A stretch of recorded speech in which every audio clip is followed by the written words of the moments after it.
Hello YouTube. Kung nagtataka kayo bakit ako yung nandito at hindi yung si Jaguar, yung bida ng channel na to, hindi ko rin alam. Isang linggo na siya hindi lumalabas sa kwarto niya. Kaya naman ako muna ang mag-upload sa channel na to. For today's video, mukbang tayo.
So guys, tapos na ang mukbang.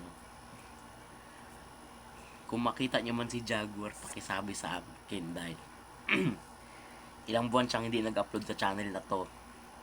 Itsura niya, kamukha ko siya pero may malaki siyang salamin. Pakihanap dahil ayoko mag-upload sa channel na to.